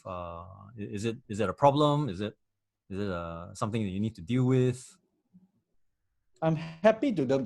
The thing is, I write copy in a very unique way that no one can really imitate. I feel. I actually write it quite strange. Like, I'm actually very circular. Like, so it's not by design. It's just how I write. Yep. I think it's okay to start with swipe files, provided you start putting your own spin after a while. But the thing, if the world is hungry for novelty, and you provide a swipe file, it's like a half-baked or a stale piece of bread. Right. And stale pieces of bread, sometimes you still eat because you got no choice. But most people, if they have a choice between a stale piece of bread and a pecan pie, they will go for the pecan pie. Right. So, I suppose there's another thing. If you've done your necessary terrain telepathy and your MHFI type thinking process that I follow through from the blockbuster formula, then chances are your promise is going to be hard to match because it's the offer, right? So it's going to be hard to match. So sure. Even if someone wanted to make that claim, they better be able to back it up. So it's probably going to be a completely different thing altogether, at least from my perspective, right? Okay, so that deals with some of the newbie questions. There's you still have a little bit of time, Kenneth? Yeah, I'm fine. I'm good. Okay, great. Because I'm procrastinating. Because I can go on forever, right? Okay, let's talk about the period of time when you were doing business, right? You were basically an agency doing, it's called Spur Press, isn't it? Yeah, correct. What was your biggest challenge in running the business, as far as you can tell? I mean, of course, Laura is here. She probably should be here as well. But just from your perspective as a business owner, what do you think was the biggest challenge that you experienced there? The transition from specialist to generalist. And so what I mean is, I'm very good at what I do. So copywriting, branding. I was in Ogilvy and Mather, was an ad man for a while, won awards as well. So branding, copywriting. And I thought that I could rely on my gift to create a thriving business. But that's not true, because it's only two cogs in a machine. So if two cogs are working, but the rest are not working, I mean, if you have a nice Ferrari, or I mean, it's not a Ferrari, a car with two nice wheels, everything else is like terrible, you're not going to go very far. So in a sense that I believe business is being a sufficient enough generalist. I mean, all areas, your cash flow, team building, partnerships, positioning, strategy, competitive analysis, and all those things, all the things that make up running a business. And to build those capacities to the point, not so much of mastery, so that the people you potentially hire will not bullshit you. So basically, you need to be at least proficient to a point. And that's actually quite painful when you're proficient to a point, because it's a new skill that you need to take time. Like how do I tell someone who is bullshitting me, let's say the area of finance, right? Like I need to actually go at least a bit, not master, but at least know that he's full of air, or they actually know what they're talking about. Or I hire a sales guy in, I need to actually learn, proper sales, methodology, structure, telemarketing, scripts. So I know it's not bullshitting me. The worst thing you do is hire somebody who knows less than you about the field that you're supposed to be better than you at. So because you don't know any better. And so for me, because business is a machine, and the machines are comprised of people and automation, of which both requires a sufficient level of generalized expertise for that to happen. And how long did it take for you to understand this? Because I'm hearing you break down business into certain component parts, and I know that that's very important, right? Which makes you kind of like, in fact, you're not really being a generalist. In the truest sense of the word, it's not being a generalist. You're being a multiple specialist to the point of acceptability, not necessarily mastery, right? So that's true. You need to know what a financial statement is. You need to know whether there's some money that should have come in that isn't there. You need to know graphic design. I mean, oh my goodness, trying to outsource graphic design is like a major headache if you don't know how to do it. And then people give you some weird thing, and then you go like, no, that's not what I asked for. And then they show you what you typed, and then you realize that you made a horrible error in judgment in explaining it that way, right? So how long did it actually take you to kind of like wrap your head around this whole thing as a business in and of itself? I think 5-6 years. What would you change? I think because I would change arrogance. So the arrogance that I know better. Because I think a lot of people, when they come into entrepreneurship, they come in with, the Dunning-Kruger effect, right? Like, basically, when you start something new, you almost have this beginner's luck. You're at the top of the world, nothing can go wrong, etc., etc. So it's what gets you into business in the first place. But what keeps you there is expertise, mastery, and acceptance that you suck at the beginning, and now you need to make some changes. And not a lot of people get through that transition. So I think for me, it was 5-6 years, and only in maybe towards the decade, then I see the importance of business models. So at first, I'm working within a business model and actually figure out a business model, figure out how to thrive within that business model. And in 10 years, I will actually look back and see, okay, this business model, while great in its time, either needs to be thrown away or optimized to get us to the next level. So basically now I'm thinking in terms of business models, in terms of multiple businesses, multiple ways of generating income, and actually melding stuff together. So another thing about mastery is you're well-versed in various forms of marketing and business models, and you Frankenstein them together into something that works to your strengths. Okay, you got me at Frankenstein them. So me register the domain frankensteindem.com. She'll make a lot of money. Okay, so let me dive into this idea of arrogance, and I think both of us have experienced almost exactly the same pathway I recognize the value of business models as well. I learned it from a very long time ago, but it took a much longer time to really digest it and to innovate upon it. One of the biggest things that I think tends to hold people back is ego and arrogance. But what do you think causes that to take place in the first place? You know, how does a person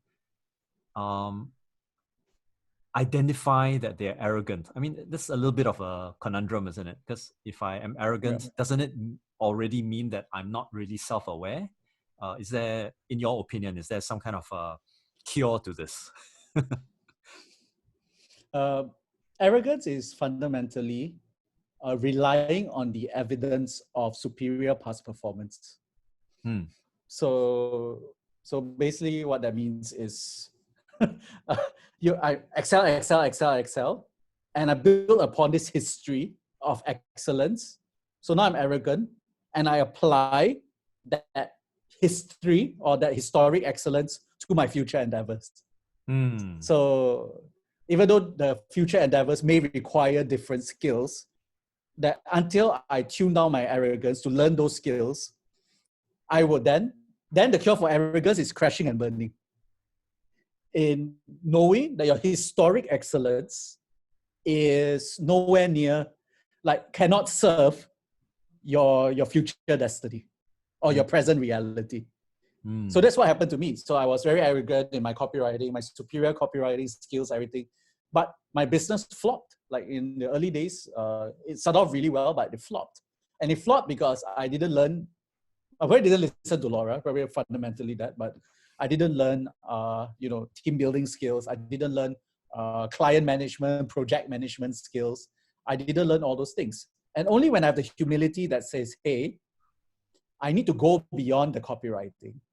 And I need to go beyond the direct response, the branding and everything, and embrace all these other things I am not good at. That's not fun. What is it that I have no enjoyment doing, and do them anyway. And that's really how I cure the arrogance. What are some of these not fun things that you have to do anyway? Accounting. Due diligence, or what they call it, compliance. Okay. Now we have multiple taxes in multiple countries to take care of. Okay. And that's this is another interesting question. Question of which of these things that you hate do you hate most?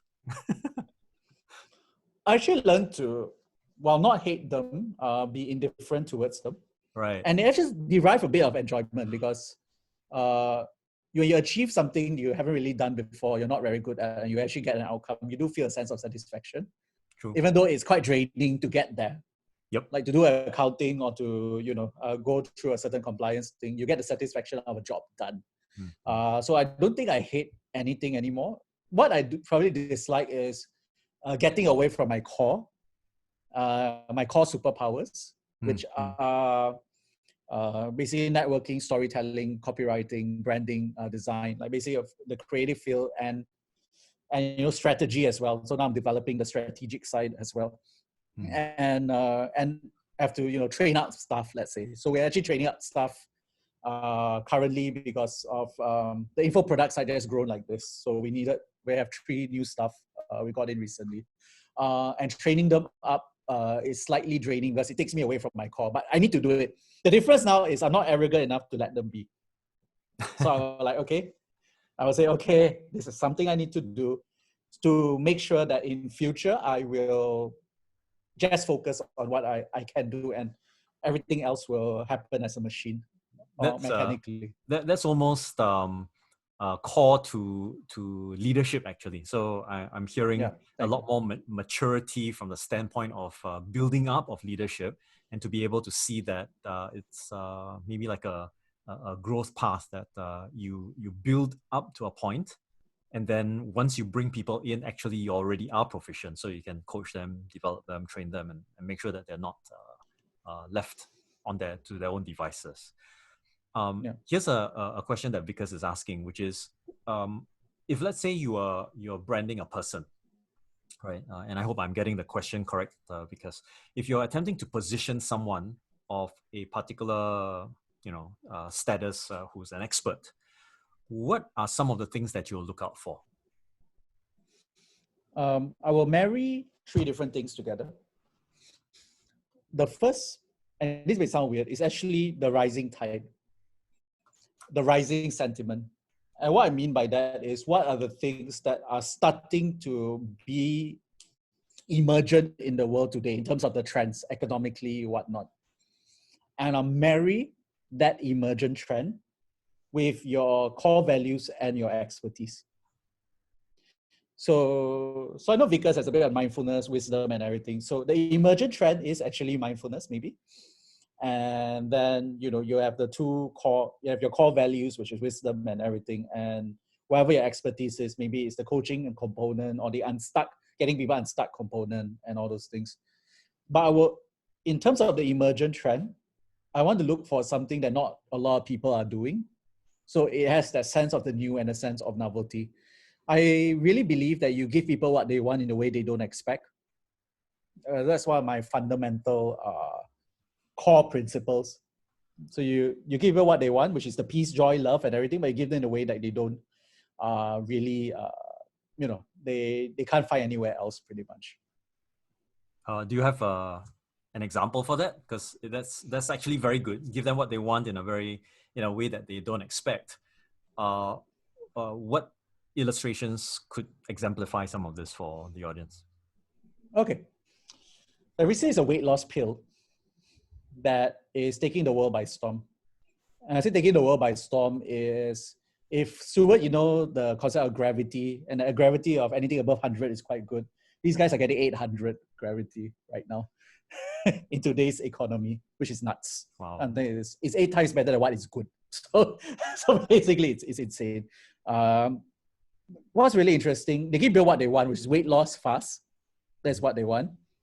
In a way they don't expect, is that this pill, instead of being a herb or supplement or anything like that, it is a herb, but the mechanism of the herb is, instead of melting away your body fat and everything, is they block the blue light on your phone, and thus creating rejuvenating sleep.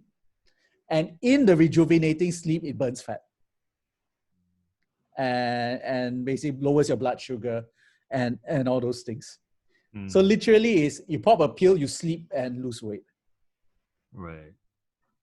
So that's giving people what they want in a way they don't expect. Okay. And in a sense, it takes the individuals, shall I say, their focus on what is old and boring, right? Yeah. To the next level is like, oh, okay, a bit more intrigue, a little bit more curiosity, and that shifts the buying state quite significantly, isn't it? Interesting. Yeah. So okay, so that I'm not sure whether that fully answers the question, but I think to a certain extent I share similar views. I don't see very many copywriters looking at the macro scope, right? The world, the economy, thinking about trends and things like that. And I think it's necessary for us to marry some of these together. I totally agree with that, because isn't that what's missing? The mechanics doesn't have a soul. You're just you're not even tapping into people's suspicions of the future. You're just like, here's the machinery. Let's just go. Ultimately, if someone is not keeping a pulse on the language and the trend for the future, it's very likely that they will miss this out completely. Cool. Thank you very much for that. Okay. Thanks for that, Vickers. Now, thanks, does anybody have any other Vickers' value, great tips, best value webinar all month? Oh my God, this is awesome. So it's all you, man, Stuart. No. The NLP. I'm just modeler. I'm just the mental tour guide, the psychological tour guide. The attraction is the one in front of me, right? So does anybody have any further questions? If not, I do know. Okay, so Leon says, what the market outlook for the next 6 months? Oh, I can tell you. Yeah, go ahead. I have my own opinions. Okay. here's the thing: the market and both the stock market and underlying reality are very different. We're talking about a 20% unemployment rate in America, and it's the same across the world. And the Fed printing money, and the market is going up, but there will be a crash, and there will be a crash because of this. That COVID struck when the markets were not very strong to begin with. Yep. And so what I mean by that is, if you look at the US, they say unemployment rate was the lowest of all time. You heard Trump say that? Lowest of all time, 3.5%. That is true. It is the lowest of all time. But if you actually look at the unemployment or the employment numbers, 80% of those numbers were in non-skilled jobs, theme parks, restaurants, pubs, theaters. You see what I'm getting at? Yeah. So when COVID hit, very low value jobs. Yeah. When COVID hit, 80% of the low value jobs have been affected. So the economy is built about 80% of these sort of non-essential employees. Right. So what happened is, when that happens, basically, how does it make sense that the States hasn't been closed that long? 1 month, 2 months? And you already have 20% people destitute.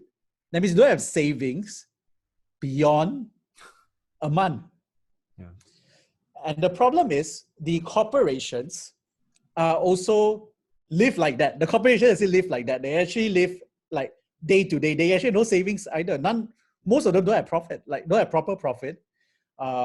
They borrowed money to buy share buybacks. There's almost not much capitalization, proper capital, investment within the market. So you have all these really weird trends of the people are pumping money up, but underlying there's no consumer demand. In fact, they say that 90%, it will maybe at best case hit 90% capacity in future, but we don't know when. And so what happens, you will have a crash where the market will hit where the consumers are. And so what that means is that actually there's a lot of opportunity. There's going to be a lot of bargains in the new future. So everything is overvalued. What you need to do now is stick to industries that will actually grow during COVID. So don't go starting an oil and gas company right now, let's say, or start a restaurant right now.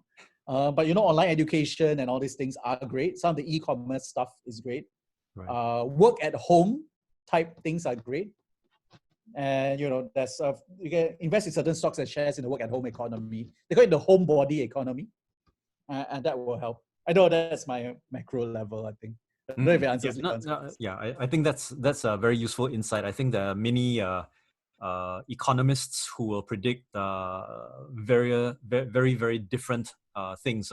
I definitely recommend that those of you who are keen on market trends in general, go listen to Ray Dalio's recent interviews, right?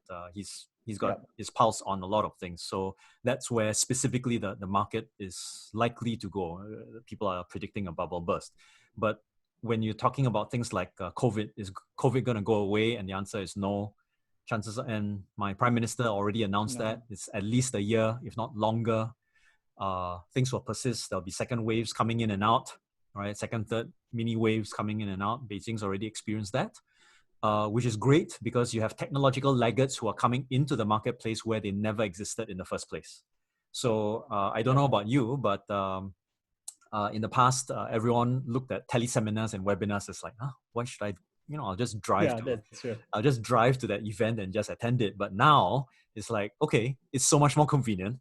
Basically, COVID solved the problem of usage, right? And the utility of having a course that is high-powered, high-value, and you can consume it at your own pace. You don't even have to travel and waste 30 minutes or 45 minutes getting in and out of a Grab car, paying money in order to attend. Now, what is free is literally free, guys, other than your time, right? It's literally free. Okay. And then, immediately after this, 5 minutes later, you can go to your kitchen and cook dinner or whatever it is. I love this kind of lifestyle, right? So it's told me, well, first of all, the real estate guys are going to be, there'll be some troughs and some not so good times for the landlords. But you know, people will still want property for obvious reasons. Is property prices do have some inherent value in and of itself. So look at the real estate agents, at least in Singapore. A lot of them are doing virtual killing, right? So they're kind of like going out there doing virtual viewings and stuff like that. So they are making a virtual killing right now. What I find is that copywriting, if you ask me, becomes now the default mode of communication. Yes. It means that copywriting becomes the default mode of communication. You're staying indoors more. You're going to have a market tip over where the poor become poorer. The rich who are smart enough, they're going to have mega dollars extra in their bank account. And you're going to have a bunch of people who are not brave enough or courageous enough to go out and ask for a sale. And that's where that's where the leveling field is going to take place. So you don't know how to communicate. You may communicate well face to face, but you don't know how to communicate in writing. Writing, as far as I'm concerned, is a 24/7 salesman. Once you're able to touch that, and you are able to reach out in a concerted manner, oh my goodness, the people who can afford your services and can see that it is a good deal, right? They're gonna be throwing money at you. You know, they're gonna be throwing money at you. There are problems that will be solvable, that many of you in this webinar can actually solve. Question is, do you have the means to actually go out, and are you prepared for it? So I would say, get an essential skill. All companies need salespeople in some form or other. If you haven't learned persuasion, go learn it. You know, learn it from Kenneth, learn it from anyone else. I welcome it if you want to learn it from me. But at the end of the day, there must be something where you know is your trump card, just in case employment fails, just in case companies no longer pay up. I was surprised, for example, mining and is actually an industry that stayed stable during the COVID period. Mining, pharmaceuticals, you expect it, right? But mining, of all places. But do you have something to offer to the mining industry? If you're not prepared for these kinds of trends, how are you going to make an offer? So terrain telepathy, right? So that's the amazing thing about the blockbuster formula. Okay, so that's my take. I'm just looking at a couple of final questions. Yeah, so I think we've answered that question. And I think intrinsically we've answered the question about pivoting in your job. So what I want to do as a quick sum up, Kenneth, is this.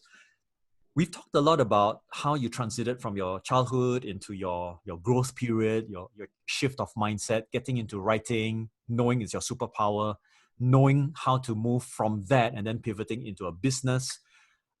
Where are you right now, and where are you going?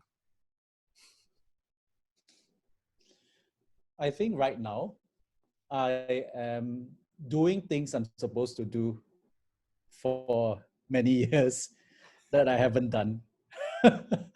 I think we did a brief foray, which no regrets, that actually provided a lot of great skills, which is the brick and mortar agency sort of thing. But we never really pushed deep into online direct response, into info products until fairly recently. Like we did it initially with you when you help us launch, Twitter Salvation System. And then the agency will just made so much more money. Yeah. So we just pivoted there.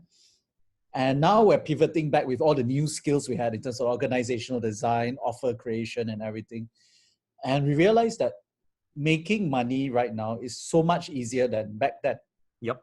Like when you had to knock on every door. And I mean, even in the online info product back then, it take one day to set up a landing page because you had to do the HTML, upload it slowly. Now we lead pages, one click. So for me, where we are, we're in massive wealth creation mode, massive influence mode. I started the Write Your Own Damn Check movement. Quite a few people are part of that already. Yeah. There's momentum. And I think for me, I spent a long time running businesses, building those parts of me to round out that character. So I'm not just an imbalanced copywriter. Yep. So now when I teach, there's a lot more depth to it because I have a lot breadth of experience. That's why even when I teach copywriting, I'm married with a lot of other disciplines. So there's an interdisciplinary thing. So that's where I am, massive wealth creation, and ultimately want to do economic transformation of entire countries, of which we already have the context, we already have the know-how, we already have the people are ready to do investments. We've like, in a sense, we're starting to know the systems. How do you change things on an economic infrastructure level? Right. But we need to do wealth creation, because we know that part of the rules of the game to do nation transformation is you need to buffer for a lot of disappointment. Because governments can fail you, and they will fail you. So basically, you change government halfway, Malaysia changed government in 2 years, the thing you're negotiating for is back to the drawing board. So at least where we have a cushion of wealth and influence, then whatever we want to do on that economic level can be done. And if we're disappointed, at least we can cry, with money in our eyes, cry and wipe away our tears. So definitely. That's something that I'm glad that I'll be kind of a part of, I think. Yes, in due course. Yeah. So I'm all for society and helping people to rise above. I think the rest of us can take a little bit of wisdom from that, because sometimes it's no longer just about seeking what you need as a paycheck, right? Yeah, you can write your own paycheck, but sometimes writing your own paycheck comes with the price of being so clear about your mission and being very clear about how you're going to impact the world and your contribution back to the world, that it ultimately comes back to you manifold, right? So I am a very strong believer that when you put certain things out there, whether it's a donation, whether it's, and it'll be surprising, for those of you who are from Singapore, Singaporeans donated $90 million during this period of time. $90 million. Oh, wow. So if you ask me, it means that we are coming to a more compassionate world. We're coming into a world which is no longer starting to think. I mean, come on, guys, you've long gone are the headlines that say, how to make unlimited paychecks in your bank account with with 5 minutes or less. That kind of junk headline, which we all know is no longer workable. Like I said, I believe very strongly in hard work, but I also believe in contribution and charity. So those of us who are interested to create and make a difference in the world, then let that be your guiding light, right? For those of you who are interested in building, like yourself, you're also keen on building wealth because you have that vision. Sometimes if you don't have that vision, that wealth doesn't make any sense at all. So I encourage all of you to be extremely wealthy. So extremely wealthy that the next time a crisis takes place, you will be the one dishing out the $90 million to people in need because you can, right? You will be the one who is supporting everyone. You're not the one who needs to stay desperate or ask for handouts. You're not the one. In Singapore, we have a lot of handouts. You're not the one who's going and lining up in queue and collecting $600. You know what I'm saying? So the reliance on the external has got to go. The awareness of the external has to come in, but the reliance on the external has to go. And the ultimate benefit is to build up that superpower up inside our mind. And I think, Kenneth, thank you so much for having been on this call. It's been 2 hours. I think very savvy insights, I must say, very unexpected ways of thinking, in my opinion. And I think you're a weird specimen for sure. I say that in the greatest respect, because without weirdness, we are all going to be carbon copies of the same damn thing. So no innovation, no distinction, no advancement, and no one to aspire to be like. So guys, can you do me a favor? Can you please let Kenneth know how much you appreciate this and just share with him in the chat. I also would like very much for all of you to share your insights on Facebook. Pick whatever it is that you found that was the most insightful. Write it down, tag me and Kenneth in it. We'll be very, very grateful for you passing on this message. Like I say, firstly, when you're typing out messages like this, you retain the information that was meaningful for you. You literally lock it in your brain because now you're teaching other people, right? Number two, the core element of contribution giving is also that, number one, you become the source of other people's prosperity, right? Can you imagine that people could actually stumble upon this interview with myself and Kenneth, and they could have gleaned some gems that would have made a difference in their life? If that's the case, you become the conduit for transformation, right? And guess what? The next time you launch a product, these people will see you as a central figure who had made a difference. Okay, not just myself or Kenneth, right? So I hope that this session has been illuminating, enlightening for you. Once again, I will do my very best to get this quickly up on replay in respect for Kenneth's time and of course for all of yours, in case you guys want to dive straight into it all over again. All right, so Kenneth, any final words before we end off today's session? Yes, I do. Let's have the last word. I want to say, right, that your desired outcome, the outcome that you think of, like that 5-10 year, that legacy that you have. And once you have that and uncover that, the next question you have to ask yourself is the life and business model that I have sufficient to get me there? Is the business model that I have sufficient to get me there? Because we often disconnect the models that we have and the outcomes that we have. So as business owners, as entrepreneurs, we think of this glorious, amazing outcome. Like, wow, I want to change the world. I want $10 million in my bank account. I want $50 million into my bank. I want to be a billionaire. But is what you're doing now sufficient or enough to get you there? So it's almost like saying to yourself, so basically, I want to go to the moon. And right now, I have a car, I have a Proton, or I have whatever a car. But however you modify the Proton, you're never going to get to the moon, right? You need a rocket, you need SpaceX or whatever to get to the moon. And we often don't think in terms of vehicles to get us to our desired outcomes. We often think that hustle is enough. Yeah, let's hustle, let's do hard work. But whatever you do, unless your destination is, the next block. Let's say my end goal is the next block. Fine, the car brings you there. But if your next goal is here, no matter how much you optimize a business model that's not meant for the moon trip, it will never get you there. And so if you want to go to the next level, you need to marry copywriting, because it's all about persuasion, persuading people to join you in your mad vision to change the world. But you need to put them in a vehicle that will actually get them there. And so that's a maturity of thinking that you need to get you to the next level. So that's what I want to say.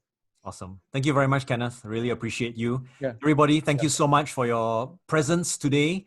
Once again, have a wonderful remainder of the week, and I will see you in the replay. Thank you so much. Take care. Thank you so much. Bye-bye.